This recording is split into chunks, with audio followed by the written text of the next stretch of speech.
Kisah Prabu Kian Santang, sang pencari kebenaran. Di bawah naungan rimbunnya hutan tanah Sunda pada abad ke-15, berdiri sebuah kerajaan besar yang gemah ripah Lojinawi, Kerajaan Pajajaran. Dipimpin oleh Sri Baduga Maharaja atau Prabu Siliwangi, kerajaan ini mencapai puncak kejayaannya.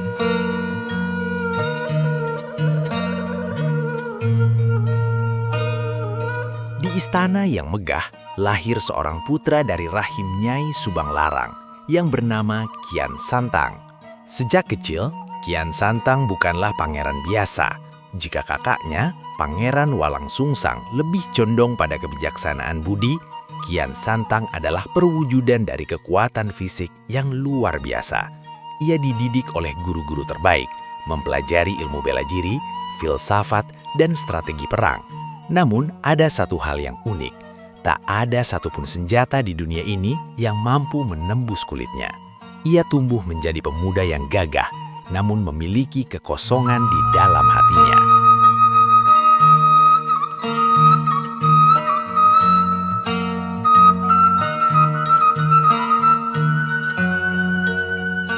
Kegelisahan sang penakluk. Memasuki usia remaja, Kian Santang telah menaklukkan seluruh pendekar di tanah Jawa. Setiap pertempuran ia menangkan dengan mudah, namun kemenangan demi kemenangan justru membuatnya haus akan sesuatu yang tidak ia pahami. "Ayahanda," ucap Kian Santang suatu hari di balairung istana, "aku telah mengelilingi jagat ini, namun tak kunjung kutemukan lawan yang bisa membuatku mengeluarkan setetes darah pun. Aku ingin merasakan bagaimana rasanya kalah, agar aku tahu bahwa aku hanyalah manusia." Prabu Siliwangi hanya tersenyum bijak, namun dalam hatinya, ia tahu bahwa putranya sedang berada di persimpangan jalan spiritual.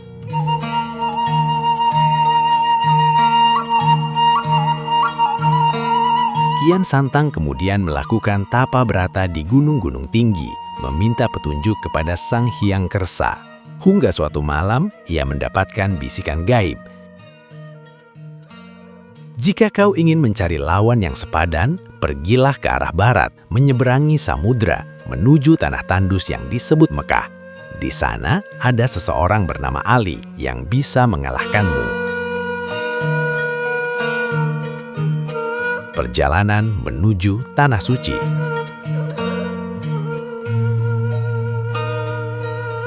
Dengan tekad bulat, Kian Santang meninggalkan kemewahan istana. Ia berlayar berbulan-bulan menghadapi ombak raksasa dan badai, hingga akhirnya kakinya menginjak pasir panas di tanah Arab.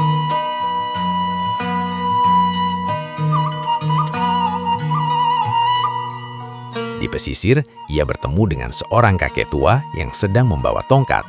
Dengan sombongnya, Kian Santang bertanya, "Wahai orang tua, tunjukkan padaku di mana aku bisa menemukan orang bernama Ali."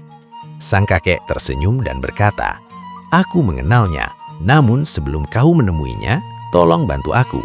Aku baru saja menjatuhkan tongkatku dan tertancap di pasir. Bisakah kau mencabutnya untukku?" Kian Santang tertawa meremehkan. Ia mendekati tongkat kayu yang tampak rapuh itu. Namun, saat ia menariknya dengan satu tangan, tongkat itu tidak bergerak sedikit pun. Ia mencoba dengan dua tangan, mengerahkan seluruh kesaktiannya, hingga urat-urat di lehernya menonjol. Namun, keajaiban terjadi. Bukan tongkatnya yang tercabut, melainkan kaki Kian Santang yang justru amblas ke dalam bumi. Untuk pertama kalinya dalam hidup, Kian Santang merasakan sakit. Pori-pori kulitnya mengeluarkan darah. Ia jatuh bersimpuh, menyadari bahwa kesaktiannya selama ini tidak ada artinya di hadapan kakek tersebut.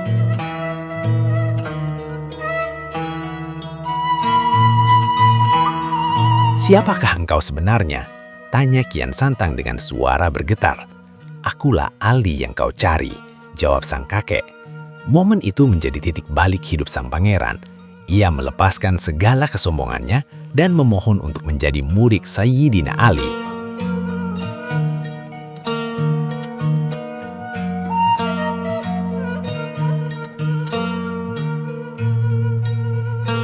Di Mekah, Kian Santang tidak lagi belajar cara membunuh, melainkan cara menghidupkan hati. Ia belajar tentang tauhid, tentang kasih sayang, dan tentang Islam. Bertahun-tahun ia bermukim di sana, mengganti namanya menjadi Gagak Lumayung. Namun ia tak lupa pada tanah airnya. Ia ingin membawa cahaya yang ia temukan di padang pasir ke rimbunnya hutan Pajajaran. Ia membawa 2 buah oleh-oleh spiritual, segenggam tanah Mekah, dan sebuah mushaf Al-Quran.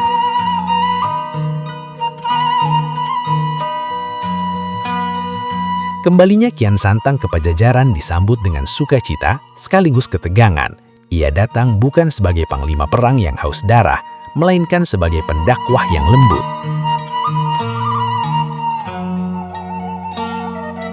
Pertemuan ayah dan anak. Kian Santang menghadap ayahnya. Ia mengajak sang ayah untuk memeluk Islam. Terjadilah dialog yang sangat emosional. Prabu Siliwangi sangat mencintai putranya, namun ia juga sangat setia pada janji leluhurnya untuk menjaga keyakinan lama.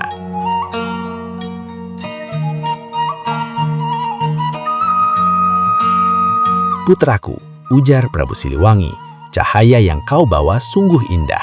Namun biarlah aku tetap di jalan ini sebagai penjaga silsilah para dewa. Pergilah dan sebarkan ajaranmu, aku tidak akan menghalangimu."